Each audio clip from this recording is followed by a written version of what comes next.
जय मसीह की प्रिय विश्वासी भाई एवं बहन, प्रभु यीशु का हम धन्यवाद करें। एक और आनंद से भरे सुंदर इस अवसर के लिए हम प्रभु की उपस्थिति में हैं, प्रभु के आनंद में हैं और प्रभु का अनुग्रह आज भी हम सब के जीवनों के लिए बहुत आयत से है। प्रभु की निगाहें, उसकी दृष्टि हम पर है। प्रभु आज भी हमारे जीवन में कुछ नया संदेश देना चाहता है, कुछ नई आशीष जोड़ना चाहता है, हमें हमारे आत्मिक जीवन की यात्रा में और आगे लेकर चलना चाहता है, क्योंकि चरवाहा कभी भी अपनी भेड़ों को एक जगह बांध कर छोड़ नहीं देता है। वह प्रतिदिन उन्हें नई नई हरी हरी चराइयों में लेकर चलता है। आइए आज की चराई के लिए हम प्रभु के पास चलें, हमारे चरवाहे के पास चलें। और आज का जो वचन है मनन के लिए आप सबका बहुत ही पुराना और जाना पहचाना है, यूहन्ना 3:16। क्या इसमें हम कोई क्रिसमस का संदेश देखते हैं? तो आइए पता करते हैं और मनन करते हैं कि यूहन्ना 3:16 में हमारे लिए क्रिसमस से जुड़ा हुआ क्या कुछ संदेश है। सबसे पहले हम इसे पढ़ते हैं, जहाँ इस तरह लिखा हुआ है, क्योंकि परमेश्वर ने जगत से ऐसा प्रेम रखा कि उसने अपना एकलौता पुत्र दे दिया, ताकि जो कोई इस पर विश्वास करे वह नष्ट न हो परंतु अनंत जीवन पाए। और 17 पद में भी प्रभु यीशु के आने का उद्देश्य भी लिखा हुआ है, परमेश्वर ने अपने पुत्र को जगत में इसलिए नहीं भेजा कि जगत पर दंड की आज्ञा दे, परंतु इसलिए कि जगत उसके द्वारा उद्धार पाए। जो उस पर विश्वास करता है उस पर दंड की आज्ञा नहीं, परंतु जो उस पर विश्वास नहीं करता वह दोषी ठहर चुका है। सारा जगत आदम में उसके द्वारा पाप करने के द्वारा दोषी ठहराया गया था। इसलिए गलतियों 3 रोमियो 3:23 में लिखा है, सब ने पाप किया है और परमेश्वर की महिमा से रहित हो गए। तो हम पहले से ही दोषी ठहराए जा चुके हैं। लेकिन परमेश्वर का ये वरदान जो क्रिसमस पर प्रभु यीशु के जन्म के रूप में सारी मानव जाति को मिला है, परमेश्वर ने सारे जगत से प्रेम किया। इस प्रेम के बदले में मनुष्य के लिए उस भेंट को ग्रहण करने के अलावा दूसरी कोई चॉइस नहीं होनी चाहिए। जब हम प्रभु यीशु के इस भेंट को ग्रहण करते हैं, परमेश्वर पिता की इस भेंट को प्रभु यीशु के रूप में ग्रहण करते हैं, परमेश्वर की उस योजना को हम अपने जीवन में पूरा करते हैं कि उसने आदम को पाप से बचाकर अनंत जीवन देने की योजना जो बनाई है वो प्रभु यीशु में हमारे जीवन में पूरी होती है। वरना तो दंड की आज्ञा तो उन सब पर हो चुकी है, पहले से ही हो चुकी है, लेकिन उससे बचना अब हमारी जिम्मेदारी है कि परमेश्वर ने सारे जगत से प्रेम किया है और अपना पुत्र दे दिया है, उपाय कर दिया है। नरक से बचने का मार्ग परमेश्वर ने बना दिया है। अगर हम अभी भी आदम के उन पापों में चलते रहें, पड़े रहें, या उन्हीं में आनंद मनाते रहें, पापों का आनंद मनाते रहें, जो भौतिक और शारीरिक और हर तरह की बुराई और शैतान के बाजार में जो कुछ भी नकारात्मक है उन सब में अभी भी उलझे रहें, तो परमेश्वर की ये भेंट हम ठुकरा कर एक बहुत बड़ी कीमत भविष्य में चुकाने की ओर आगे बढ़ रहे हैं। हमें लगता होगा कि मैं तो दुनिया में सबसे बड़ा आनंदित हूँ, खुश हूँ, सारी खुशियां मेरे पास हैं। अगर प्रभु यीशु नहीं है तो ये सारे संसार की खुशियां और आनंद, ऐशो आराम और धन और दौलत और मान और सम्मान और जो कुछ भी जमा किया है, मिल रहा है, ये सब एक ही झटके में और एक पल में भुला दिया जाएगा और हमको ही इससे नफरत हो जाएगी। उस धनवान के समान जो भूला हुआ था इस संसार में, अपने खाने पीने, ऐशो आराम और महंगे से महंगे वस्त्र पहनकर, मूसा की व्यवस्था की तरफ उसका कोई ध्यान नहीं था। आज सुसमाचार हम कहेंगे, इंजील कहेंगे, बहुत से लोग हैं दुनिया में आज उनका भी इंजील की तरफ कोई ध्यान नहीं। प्रभु यीशु ने कहा है वो इसीलिए आए हैं, परमेश्वर का राज्य लेकर आए हैं और पाप उठाने के लिए आए हैं। ये क्रिसमस यही संदेश लेने के लिए आता। केवल हम क्रिसमस के दिन खाना पीना और अपने जो भी पकवान हम बनाते हैं खाएं और दूसरों में बांटें और नए कपड़े पहनकर खड़े हो जाएं। अगर क्रिसमस की उस स्पिरिट से हम अनजान रहें, मतलब क्रिसमस के संदेश की जो आत्मा है उससे हम अनजान रहे, दूर रहे, तो ये खाना पीना, ये खुशियां, ये आनंद, ये सारे क्रिसमस के जितने भी व्यवस्थाएं हैं, चाहे हमने घर में कर रखी हैं या चर्च में की हैं, कितना भी हम बढ़ चढ़ करके वहां कंट्रीब्यूट कर रहे हैं, ये हमें उस न्याय से नहीं बचा सकेंगे। न्याय से बचना है तो हमें परमेश्वर के इस प्रेम को अपने जीवन में स्वीकार करना होगा। दंड की आज्ञा को हमारे ऊपर से प्रभु यीशु ही हटाने के लिए आए हैं और वो हटाने के लिए तैयार हैं। लिखा है जितनों ने उस पर विश्वास किया। ये परमेश्वर के अनुग्रह से है। हम फिलिपियों में पढ़ते हैं 2 अध्याय में, अनुग्रह से हमारा उद्धार हुआ है, कामों से नहीं। और कोई भी काम हमें बचा नहीं सकता, चाहे वो मसीहत के काम क्यों ना हो, चाहे कोई प्रभु की सेवकाई क्यों ना कर ले। अगर उसने यीशु को अपना उद्धारकर्ता स्वीकार नहीं किया, उससे पापों की क्षमा प्राप्त नहीं की, अपना दिल उसको नहीं दिया, उसके कलीसिया के काम, मसीह समाज के काम, ये उसे बचा नहीं सकते। केवल एकमात्र काम, अगर आप बाकी कुछ भी ना करें जीवन में, और मैं जानता हूं जब आप यीशु को अपना दिल दे देंगे, तब अपने आप आपके जीवन से वो सारे मसीही समाज के काम बन पड़ेंगे और उनके प्रतिफल आपको और भी अलग से मिलेंगे। सो परमेश्वर के इस प्रेम को हम आज के इस क्रिसमस के सीजन में इस तरह देखते हैं कि प्रभु ने भटकती हुई मानवता पर कैसे तरस खाया और अपने इकलौते पुत्र को इस संसार में भेज दिया। मार्ग केवल इतना है, जो कोई उस पर विश्वास करे, क्योंकि परमेश्वर से जितनी भी रिक्वायरमेंट थी वो प्रभु यीशु ने ही पूरी की है। हम हमारे लिए कोई रिक्वायरमेंट नहीं छोड़ी।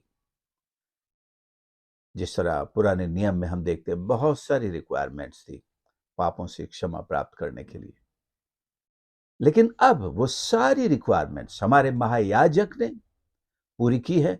वही मेमना भी है परमेश्वर का, और वही महायाजक भी है, और वही क्षमा करने वाला और परमेश्वर के साथ हमारा मेल मिलाप कराने वाला है। उसके लहू में वो सामर्थ है जो मेमनों के लहू में नहीं थी।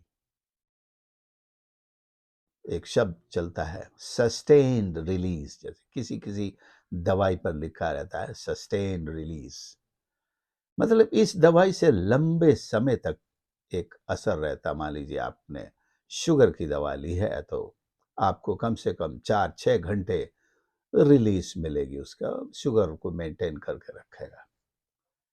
ये जो मेमनों के, मेढ़ों के, बछड़ों के लहू में ऐसी सस्टेन रिलीज इतनी लंबी नहीं थी कि हम पापों से बचे रहेंगे जीवन भर और अनंत जीवन में पहुंच जाएंगे।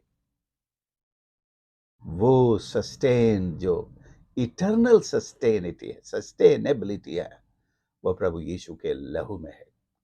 हमारा उद्धार हमेशा के लिए सुरक्षित है। यानी कि अगर कोई हमसे गलती हो गई, पाप हो गया, गुनाह हो गया, प्रभु के अब तुम फिर गिर गए, ऐसे नहीं होने का। हाँ, हम अशुद्ध हो सकते हैं, लेकिन हम फिर से शुद्ध हो सकते हैं। अशुद्ध जरूर होते हैं उद्धार पाए हुए लोग, लेकिन आदम के समान दोबारा पतित नहीं होते हैं, परमेश्वर से अलग नहीं कर दिए जाते हैं। हम अशुद्ध हो सकते हैं। तो जब जितनों ने उद्धार पा लिया है, हम इसी बात का ख्याल रखें कि हम पूरी पवित्रता के साथ प्रभु के उपस्थिति में आत्मिक यात्रा में आगे बढ़ते रहें, उसकी महिमा करते रहें। ये पद हमें से हर एक को प्रतिदिन प्रेरित करता है, याद दिलाता है कि परमेश्वर ने हमको सबसे उत्तम जो गिफ्ट दी है, उपहार दिया है, जो दान दिया है, वो उसका इकलौता पुत्र है। उसकी कीमत कोई नहीं चुका सकता, उसकी बराबरी कोई दान वरदान उपहार नहीं कर सकता, और ये हमको फ्री में मिला है।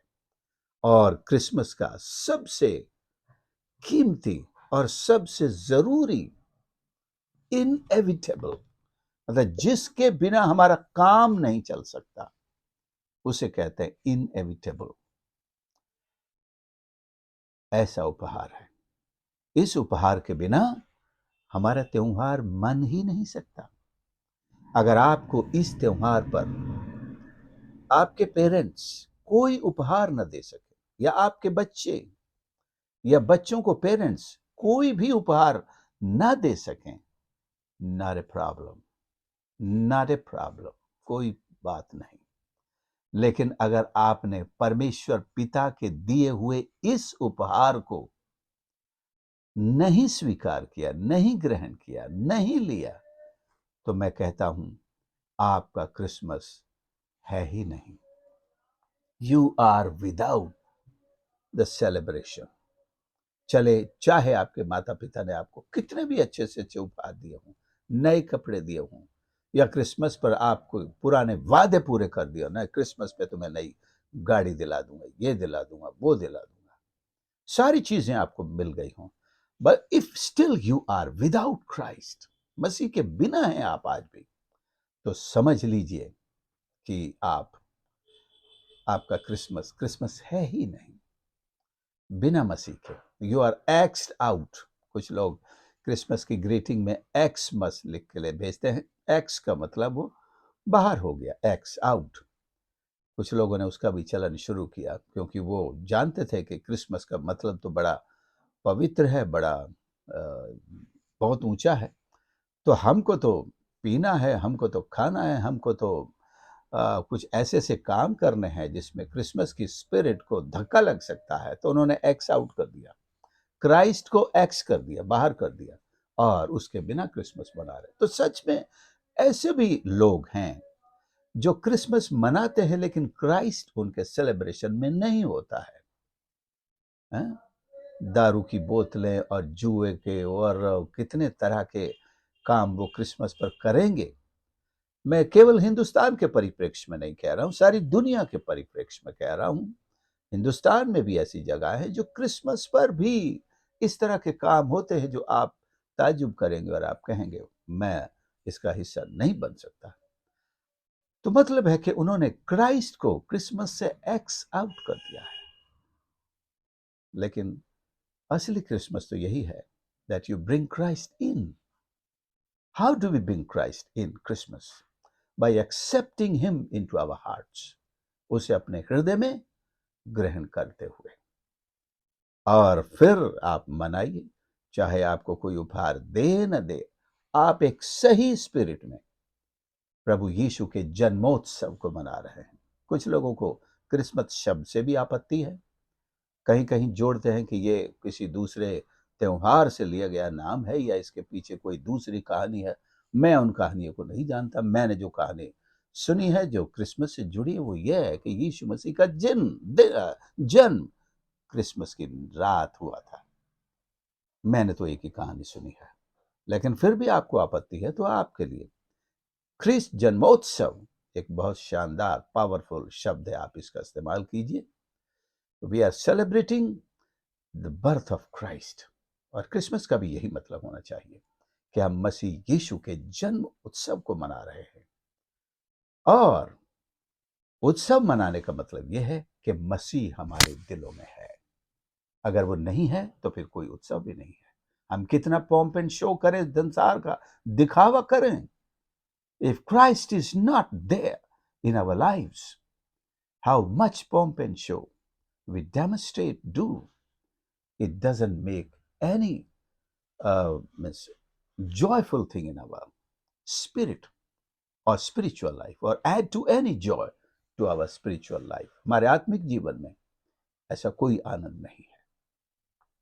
सो प्रियो, प्रभु यीशु के जन्म की खुशी आपके साथ बांटते हुए मुझे बहुत आनंद हो रहा है।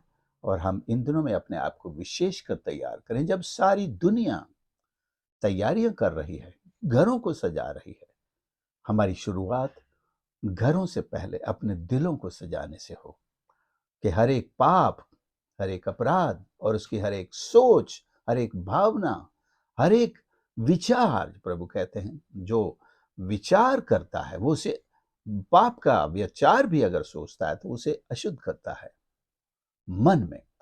तो इस तरह की, और सबसे बड़ा तो वो पाप है जो आदम में इंसान लेकर के पैदा हुआ, जो उसे हर एक परमेश्वर की आशीष से अलग किए हुए हैं।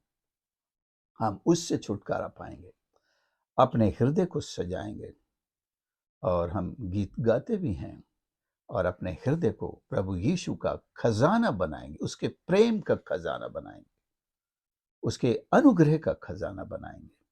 और तब हमारा ये उत्सव सच्चे अर्थों में होगा, और हम दूसरों को सच में जो असली खुशी है दिखाएंगे, उनके साथ बांटेंगे, और परमेश्वर भी आनंदित होगा। आइए हम प्रार्थना करें। प्यारे प्रभु हमारे परमेश्वर, हम धन्यवाद करते हैं आपकी सारी आशीषों के लिए प्रभु जी, विशेषकर आपके संसार में देहधारी होकर सारी मानव जाति के लिए एक उपहार के रूप में दिए जाने के लिए हमने आपको प्रभु अपने हृदय में जगह दी है। और जिन्होंने आज तक आपको ग्रहण नहीं किया है, हमारी प्रार्थना है वे भी अपने हृदय को खोले, ताकि सच्चे अर्थों में प्रभु आपके जन्मोत्सव को मना सकें, और वे खुशियां, वे आनंद, वे आशीषें, वे उपहार जो स्वर्ग में आपने सारी मानव जाति के लिए तैयार किया है, क्योंकि आपने सबसे प्रेम किया है, उन सब की जिंदगियों में आपके जन्मोत्सव के इस दिन में जोड़े जाएं, और हम सब आनंदित हों। सबको आशीष कर प्रार्थना उद्धार करता प्रभु यीशु के नाम से मांगते हैं, आमीन। प्रभु आप सबको आशीष करे। आपने संदेश को सुना, प्लीज दूसरों के साथ भी शेयर करें, और हमारे इस चैनल पर और भी बहुत सारे संदेश हैं, आप उनको भी सुन सकते हैं। और यदि आप नए हैं तो क्रिसमस से जुड़े हुए भी पिछले 1 दिसंबर से लेकर आज तक हम प्रतिदिन क्रिसमस से जुड़े हुए संदेश दे रहे हैं, आप उन्हें सुन सकते हैं और आशीष पा सकते हैं। दूसरों के साथ भी शेयर करें, ये भी एक दूसरों को उपहार देने के समान है। जब आप क्रिसमस का एक संदेश दूसरों के साथ शेयर करते हैं, मेरे विचार से ये ज़्यादा बड़ा उपहार है जो आप उनको प्रभु यीशु के जन्म के बारे में बता रहे हैं। प्रभु आप सबको आशीष करे। God bless you.